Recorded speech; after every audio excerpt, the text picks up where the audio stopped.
Hello students, we are going to cover the second topic. It's comprehension.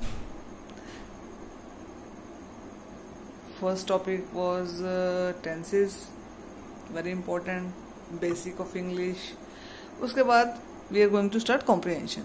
Now students, why tenses are important? Why? Because you will have to comprehend things, you will have to understand things. Okay, understand karoge, then you will going to write the answer. So what is comprehension? Comprehension means how you comprehend. What is comprehension? What's its meaning? Its meaning it means to comprehend. Comprehend आप कैसे करते हो, आप understand कैसे करते हो, ability to understand आपकी कौन सी है. It's very important question.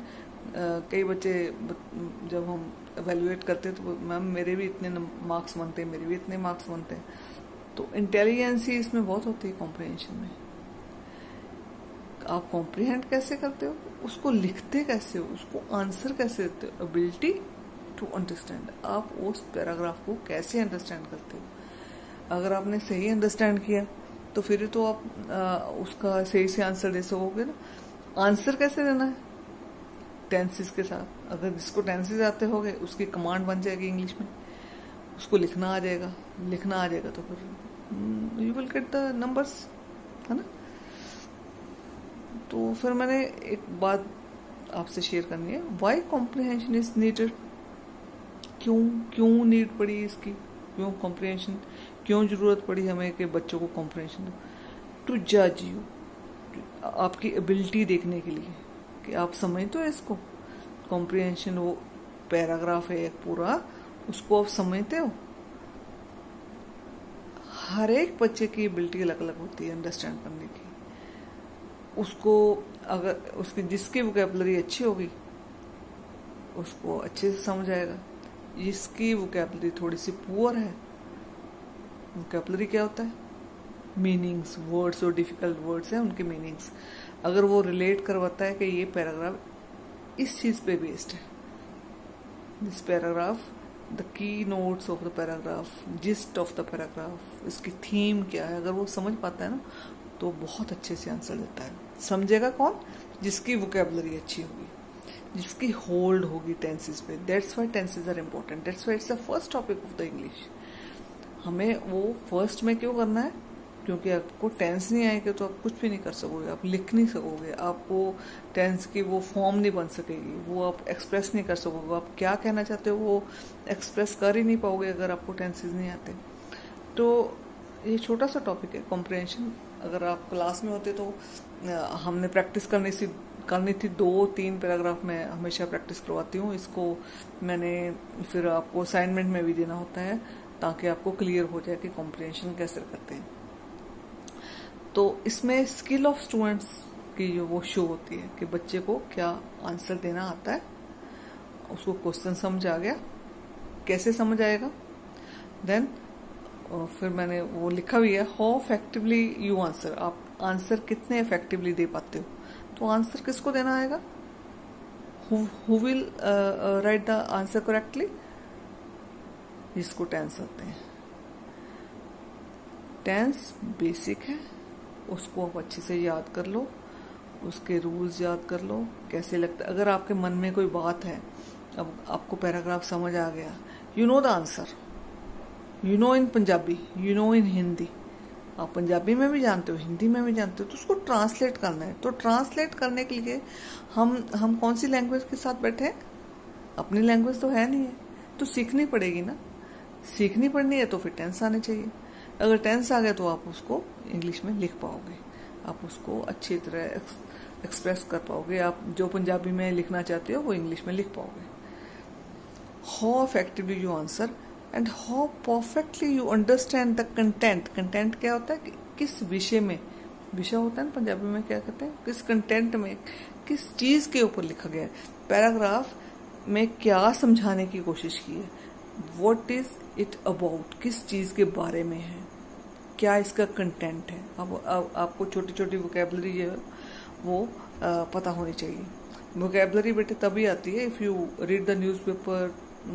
आप आजकल क्या है कि बच्चों को आदत ही नहीं रही न्यूज़पेपर पढ़ने की, जहाँ कोई इंग्लिश में बुक पढ़ने की। आप क्या करते हो, आप मोबाइल पे बैठते हो and you just read the Hindi और पंजाबी, एनीथिंग इन हिंदी और Punjabi. You never try to read in English, not any book, not in any newspaper in English. तो इंग्लिश में अगर आप न्यूज़पेपर पढ़ते हो तो उसमें क्या होता है, आप उसको अंडरलाइन करो। जो वर्ड आपको नहीं आता उसको अंडरलाइन कर लो। If you are very serious कि आपकी वोकेबलरी अच्छी हो जाए, तो कैसे अच्छी होगी वो? एक दिन में चलो आप 5 कर लो वर्ड, चलो 5 भी मैं ज्यादा बोल रही हूँ, आप 2 कर लो, 2 वर्ड आप अंडरलाइन कर लो, उसको डिक्शनरी में ढूंढ लो, ठीक है। No try to find it in a dictionary. If you have not dictionary then it's mobile era, तो आप मोबाइल में जाओ और उसमें देखो कि इसका मीनिंग क्या है, इंग्लिश में क्या है, हिंदी में क्या है, पंजाबी में क्या है, आपको समझ आ जाएगी। तो इट्स इजी, वेरी इजी कि आपकी वोकेबलरी देखो दिन के बाद आपकी वोकेबलरी बहुत अच्छी हो जाएगी। बहुत दिनों में बहुत अच्छा आप लिखने लगोगे, अंडरस्टैंड करने लगोगे।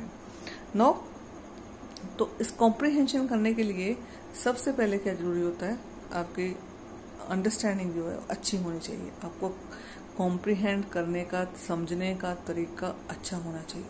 वो कैसे होगा? If you have a good command on tenses and vocabulary also. No read the paragraph. मैंने लिखा ट्वाइस, 2 बार ही पढ़ना है। जो अच्छा बच्चा होगा, इफ यू आर आपका होल्ड है तो आपको एक बार पढ़ने में भी समझ आ जाएगा, नहीं तो आप 2 बार पढ़िए। If this is 2 types of comprehension, one is from text, आपकी जो बुक है ना लगी हुई उसी में से आता है टेक्स्ट, इसको बोलते हैं टेक्स्ट बेस्ड कॉम्प्रिहेंशन। तो एक आता है आउट ऑफ द बुक, उसको बोलते हैं अनसीन पैसेज। आपने सुना ही होगा ये तो, अनसीन पैसेज। 2 तरह के आते हैं। लकीली आप ये वाला you will get this one text based. तो टेक्स्ट बेस्ड होता है, तो पहले हमने क्लास में किया होता है, आपको लेसन की पंजाबी अच्छी तरह आती होती है, आपको पता होता है किसने क्या, किसको क्या कहा, क्यों कहा, कैसे कहा, इसका क्या मतलब था, आपको सभी कुछ आता होता है। No the thing is you want to translate this Hindi और Punjabi into English, there comes the trouble. लेकिन ट्रबल किसको आएगी? जिसको टेंस नहीं आती। अगर टेंस आते हो तो कोई भी ट्रबल नहीं आएगी। सिंपल आप छोटे छोटे सेंटेंसेस बनाइए, उसको आंसर दे दीजिए। जो आप हिंदी में सोचते हो, जो आप पंजाबी में सोचते हो, तो आपका आंसर जो है वो ठीक हो जाएगा। लंबे सेंटेंसेस नहीं बनाने हैं। When you will go for long sentences you will make mistakes. उसमें क्या होता है, आपको पता ही नहीं चलता है आपने टेंस कौन सा लगाना है, तो आपको मिस्टेक कर देते हो, तो एक 2 नंबर का क्वेश्चन होता है वो गलत हो जाता है, ठीक है। कॉम्प्रिहेंशन जो है ये नहीं है कि आप इस क्लास में आए हो तो आपको कॉम्प्रिहेंशन है। कॉम्प्रिहेंशन आप कब से करते हो? आप तो 4th, 5th, 6th क्लास से कॉम्प्रिहेंशन कर रहे हो। कॉम्प्रिहेंशन का स्टैंडर्ड जो है वो अलग अलग हो जाता है। बहुत बड़े बड़े टेस्ट में, जो बहुत बड़े बड़े कॉम्पिटिशन्स होते हैं, उसमें भी कॉम्प्रिहेंशन होता है। Again why it is important, मैंने ऊपर सबसे ऊपर लिखा है, देखो सबसे ऊपर लिखा है, मीन्स आपको क्या अंडरस्टैंड किया आपने, क्या आपकी एबिलिटी चेक होती है, आप कैसे जज करते हो, एबिलिटी ऑफ द स्टूडेंट पता चल जाती है, स्किल ऑफ द स्टूडेंट पता चल जाती है, आप कितना इफेक्टिवली आंसर दे पाते हो, आपकी अंडरस्टैंडिंग कैसी है। ये आपके एक पैराग्राफ अंडरस्टैंड करने से, कॉम्प्रिहेंड करने से, लिखने से पता चल जाती है, ठीक है। तो कम टू द पॉइंट।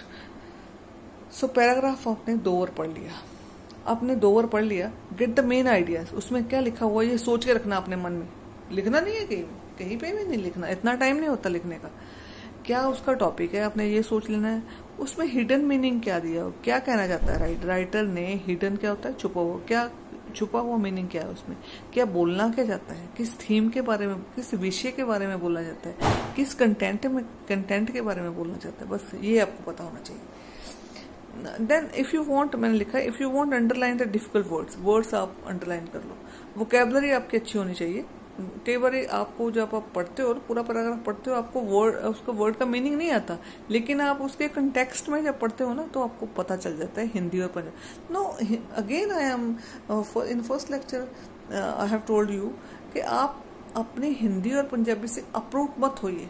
मतलब you should be rooted in Hindi और पंजाबी। जब तक आप हिंदी और पंजाबी को पकड़ के रखोगे ना, उसको समझोगे, तो फिर you can do well, very well in English, क्योंकि वो हमारी लैंग्वेज है, हम उसमें अंडरस्टैंड कर लेंगे तो इस फॉरेन लैंग्वेज में अच्छे से कर पाएंगे। अगर हम उसको छोड़ देते हैं, हम एक अकेले सीखना चाहते हो, आ तो जाएगा, लेकिन कई बार अंडरस्टैंड करने के लिए फिर हम अपनी लैंग्वेज में जाएंगे ना। लैंग्वेज तो अपनी होती है, उसमें जल्दी अंडरस्टैंड हो जाता है, तो अंडरस्टैंड हो जाएगा, फिर ट्रांसलेट करना इजी हो जाएगा। Then underline the difficult words, ठीक है। Then try to understand it in your own language, मैंने लिख ही दिया है, अपनी लैंग्वेज में इसको अंडरस्टैंड कर दो। देन नेक्स्ट क्या आता है, रीड द क्वेश्चंस। अच्छा बच्चे, क्वेश्चन जो है मैंने लिखा है, now read the questions. Question जो एक बार नहीं पढ़ने, क्वेश्चन को पहले क्वेश्चन को पढ़ो, फिर उसकी पंजाबी समझो, इसने क्या पूछा है, फिर आपने क्योंकि पैराग्राफ पढ़ लिया है and you know the answer in Punjabi, आपको पंजाबी में उसका आंसर पता है, तो फिर आप उसको कहते हैं ना पंजाबी में, फिर आप उसको जोड़ लो कि अब इसका ये वाला आंसर बनेगा। मतलब एक जो अच्छा स्टूडेंट है ना, वो अपने आप करने की कोशिश करता है, वो ऐसे पिक एंड चूज नहीं करता। जब आप छोटे थे, जब आप छोटी क्लासेस में थे, तो आपको टीचर ने क्या सिखाया था कि क्वेश्चन में जैसे वर्ड्स आते हैं उसमें से मैच कर लो आप आंसर पैराग्राफ में से, तो वो आपका आंसर हो गया। नहीं, ऐसे नहीं होता, कभी कभी हो जाता है, चलो कोई बात नहीं, मान के चलते कभी हो जाता है, लेकिन आप उस क्वेश्चन को अंडरस्टैंड करिए। अगर पैराग्राफ में एज इट इज लिखा हुआ है, you can pick it from there, no question, आप पिक कर सकते हो। लेकिन अगर आपको अच्छा आंसर देना है तो उसको समझ लो पैराग्राफ में क्या बोल रहा है, उसको अपनी लैंग्वेज में लिख के दो, अपनी लैंग्वेज में उसको लिखो, टेंस का ध्यान रखना। लेकिन फिर मैंने एक पॉइंट लिखा है, don't rush to answer after seeing same words. वो मैंने बात कर दी ना, कैसे जब छोटे बच्चे थे तो आपको सिखाते थे, जब क्वेश्चन में ऐसे लिखा आया तो आपने पैराग्राफ में से देख लेना वो वर्ड सेम है, तो आपने वो लाइन लिख देनी है, वो आंसर हो गया। तो कई बार टीचर बोलते होंगे आंसर इसका बीच में होता है, लाइन होती है, वो आप बहुत छोटे बच्चे थे तब, अब नहीं, अब बड़े हो गए। Don't rush to answer after seeing same words, ऐसे नहीं लिखना है, आप अंडरस्टैंड कर लो और अपनी लैंग्वेज में लिखो। Understand the tense of the question, देखो बहुत इंपॉर्टेंट चीज है, आपने पहले उसको देखना है कि उसको प्रेजेंट टेंस में लिखा है, क्वेश्चन प्रेजेंट टेंस में पूछा है, पास्ट टेंस में पूछा है, फिर उसको उसके सेम उसके टेंस के हिसाब से आंसर देना है। ऐसे नहीं है को प्रेजेंट में क्वेश्चन पूछ रहा आप पास्ट में लिख रहे हो, ऐसे थोड़ी, ऐसे नहीं होता। आप अंडरस्टैंड करिए व्हाट इज द टेंस, ठीक है। Then go to the paragraph, into the lines, understand the language, then answer it in your language, in your simplest language, not simple but simplest language.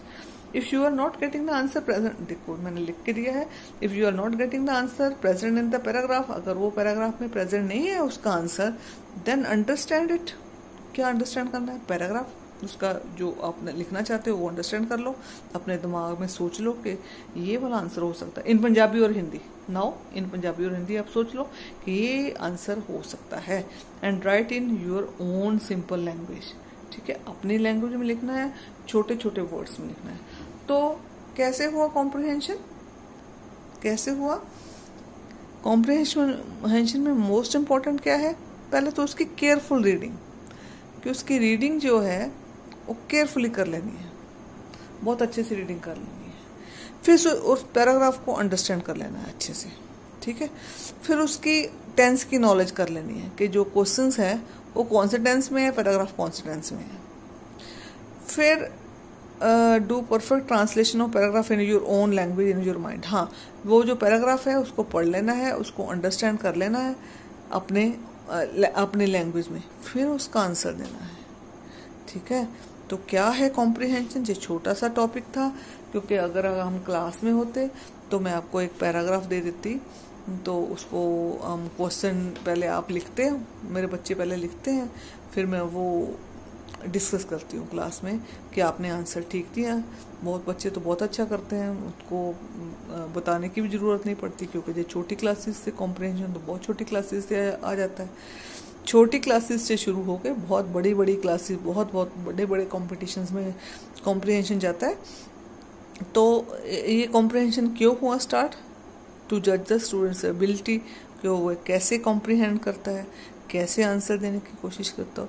This is your you will get the comprehension text based.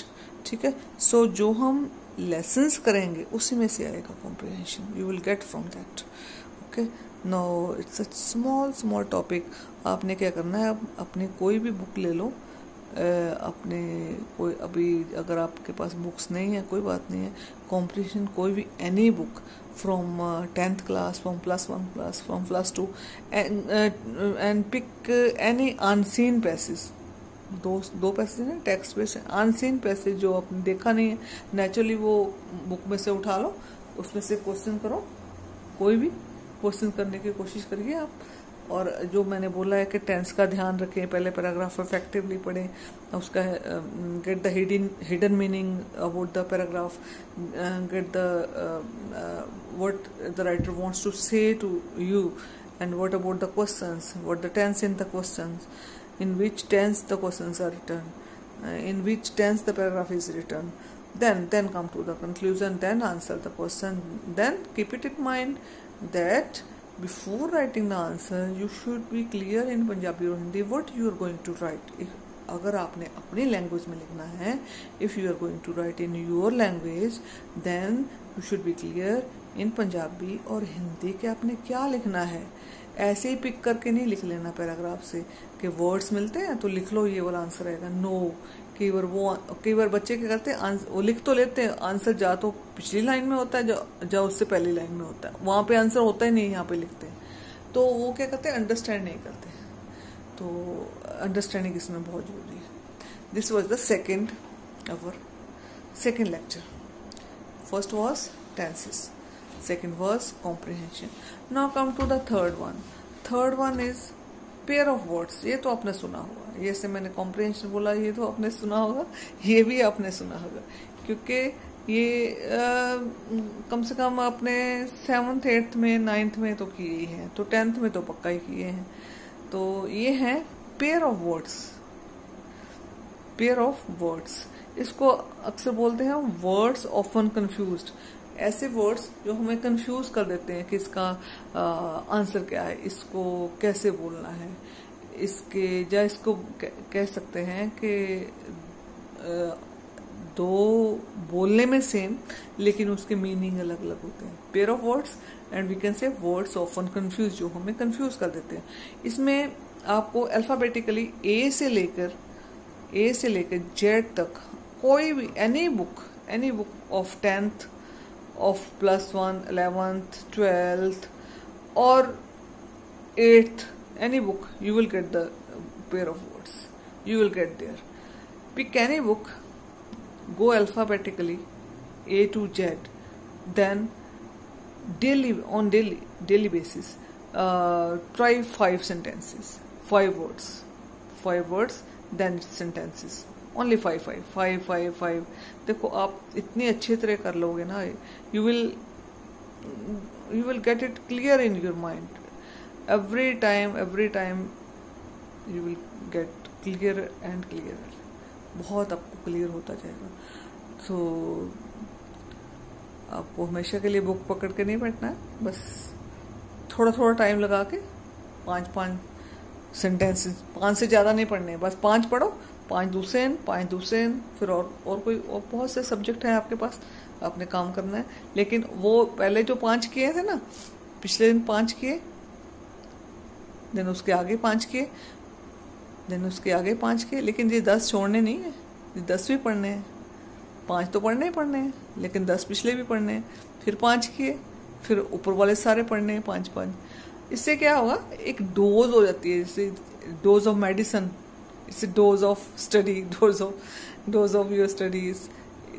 It will get you the clear idea. आपको कभी नहीं भूलेंगे, life में कभी नहीं भूलेंगे. आपको promptly आप आंसर देख सकोगे. किसी ने पूछा तो आप you will go for answer immediately. This is the way of learning. Learning is very easy, but हम उसको डिफिकल्ट बना लेते हैं बिकॉज हम बैठते. There is no need to sit for hours and hours. Give it less time but give it all the time, 100% time, 100% your attention in that time. आपको अगर 10 minute, 15 minute, 20 minute, आधा घंटा बैठना है तो give your full attention. So come to the point. Pair of words often confuse, जो आपको confuse करते हैं, जैसे ऑल्टर, ऑल्टर, दोनों हम सेम बोलते हैं। ऑल्टर तो आप सुना होगा। एक में इसमें मैं बताती हूँ, इसमें जो क्वेश्चन आएगा उसमें आपको कोई कहीं भी मीनिंग लिखने की जरूरत नहीं है, लेकिन मैंने मीनिंग लिखा है कि आपको समझाना है इसलिए, नहीं तो आपको ये वाला मीनिंग लिखने की जरूरत नहीं है। आपने सिर्फ सेंटेंस ही ऐसा बनाना, एक small sentence, you will make small sentence and in that sentence the answer should be clear. इतना पता होना चाहिए आपको कि अगर मेरा examiner he will pick the sentence, your sentence, and it should be clear that आपने ये लिखना चाहा है, ये लिखने की कोशिश की है, इसका ये आंसर है, it should be clear to him। Alter, कब ऑल्टर होता है? चेंज करना। Please alter my dress, alter करवाते हैं ना हम, कटवाते हैं थोड़ा, उसको ठीक करवाते, alter my dress. Then alter, alter होता है, मैंने लिखा हुआ है यहाँ पे, जो डिक्शनरी मीनिंग समझ लो बन जाता है, place above the surface.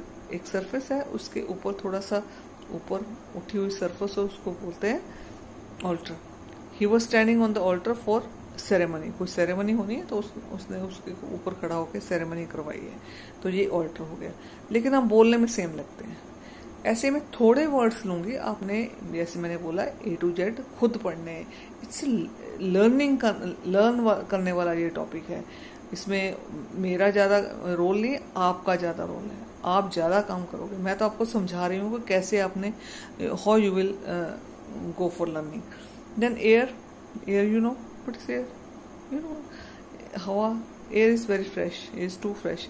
Small sentence बनाया है मैंने, इसको कोई गलत करेगा ही नहीं, ठीक है। अब लंबा सेंटेंस बना, मैं सुबह जाता हूँ और तब मॉर्निंग में से हवा बहुत अच्छी होती है, बहुत फ्रेश होती है, and you will write wrong sentence, wrong tense लगा दोगे आप तो गलत हो जाएगा।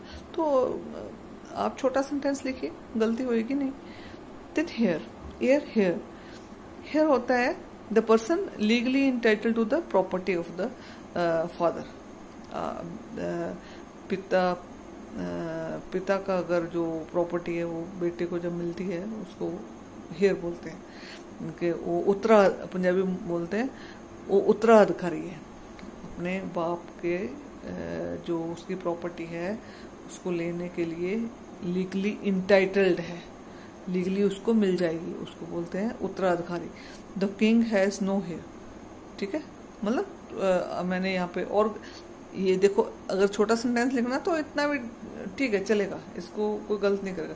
लेकिन अगर और क्लियर करना है, the king has no heir to his throne, उसके जो खरी नहीं है, ये होगा, ठीक है। देन नेक्स्ट है एंगल एंड एंजल। बोलने में थोड़ा सा डिफरेंस है।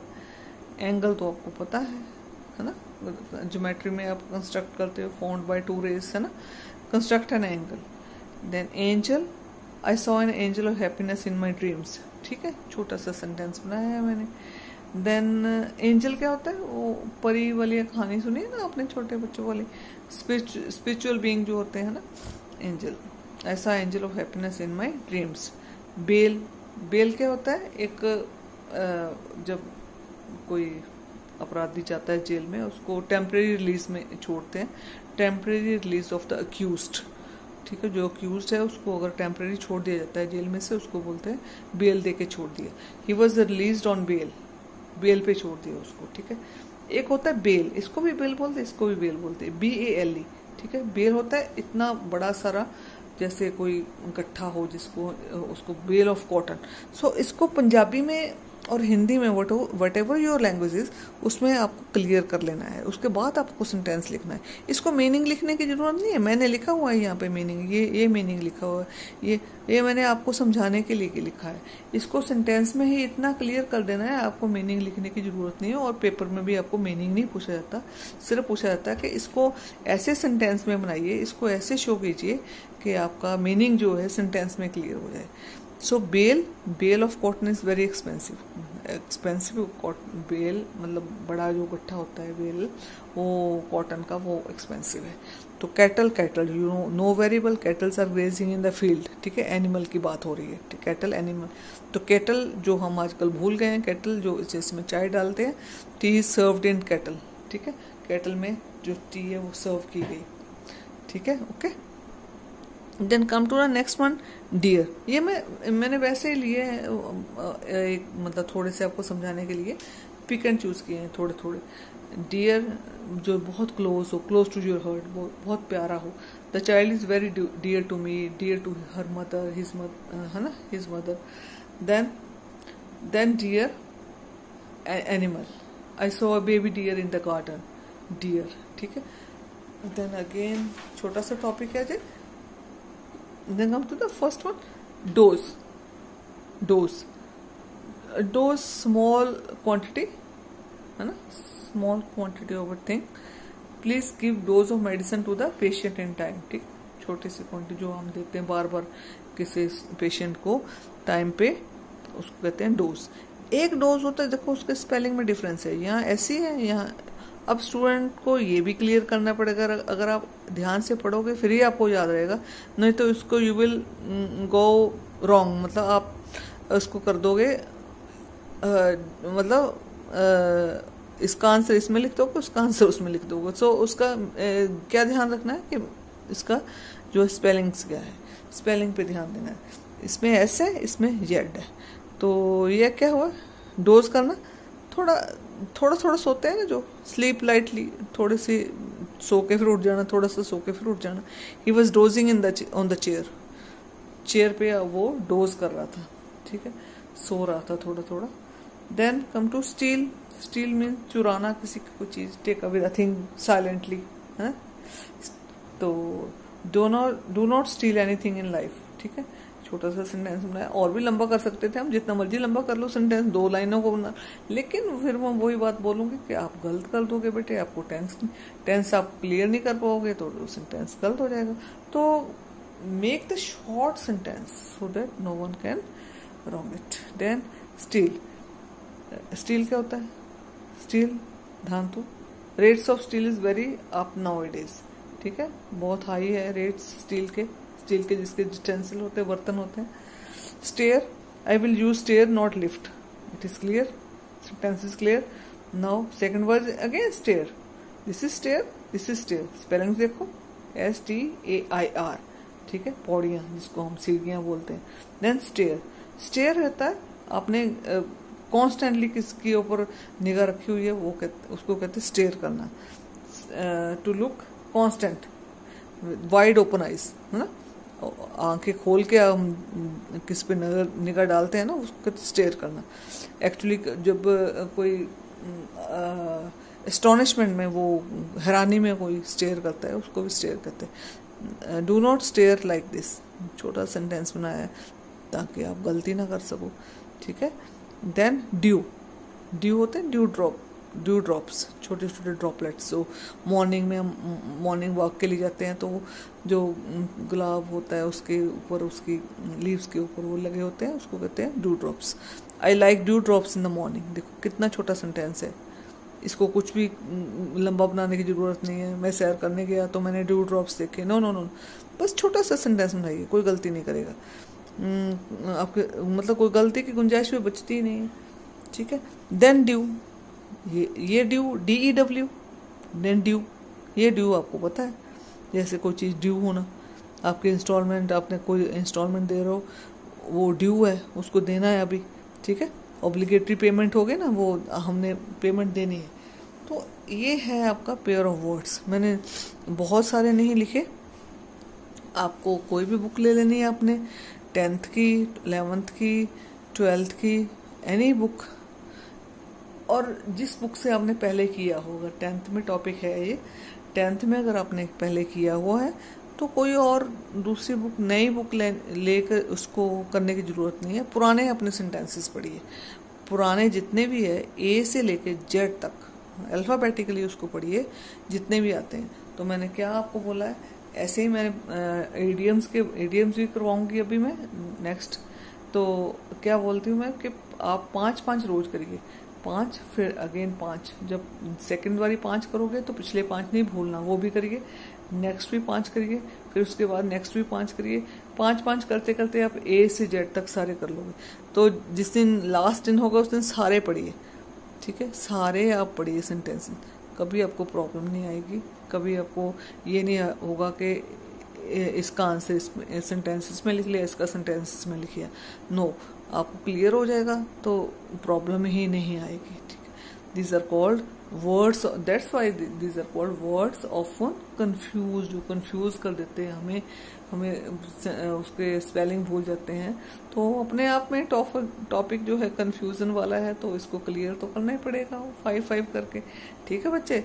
ये है थोड़े से मैंने लिए हैं, आपको क्या करना है, ए से जेड करने हैं। तो हमने क्या किया आज, पहले क्या किया, कॉम्प्रीहेंशन। कॉम्प्रीहेंशन आपने क्या करना है, आपने एक कोई भी 10th की, +1 की, +2 की बुक उठा लेनी है।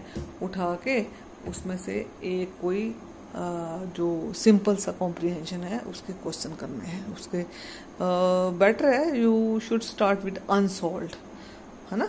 बच्चे क्या करते हैं, सॉल्व उसको पढ़ते हैं तो कहते आ गया मेरे को। ऐसे जैसे आप suppose you are going to do sums of mathematics and you will go for solve sums, then you will see after some time yes I got it, है ना, मेरे को आ गया है। लेकिन जब आप वो अनसॉल्व करने लगोगे तो आपको कुछ नहीं आएगा।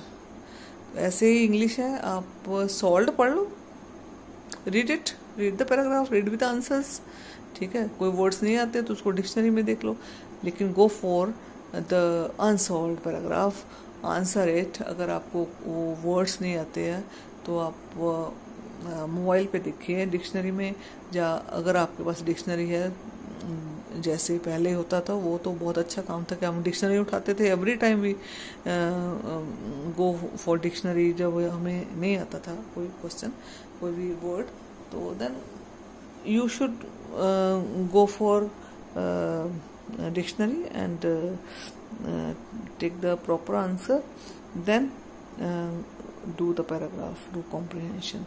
Then second topic is pair of words.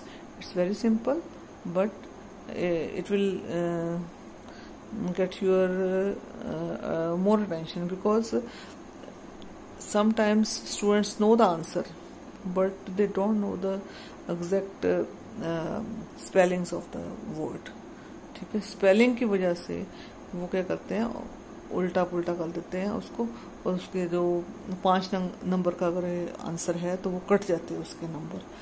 तो आपको स्पेलिंग का ध्यान रखना है, कॉम्प्रिहेंशन में भी और इसमें भी। You should be rooted in Punjabi और हिंदी।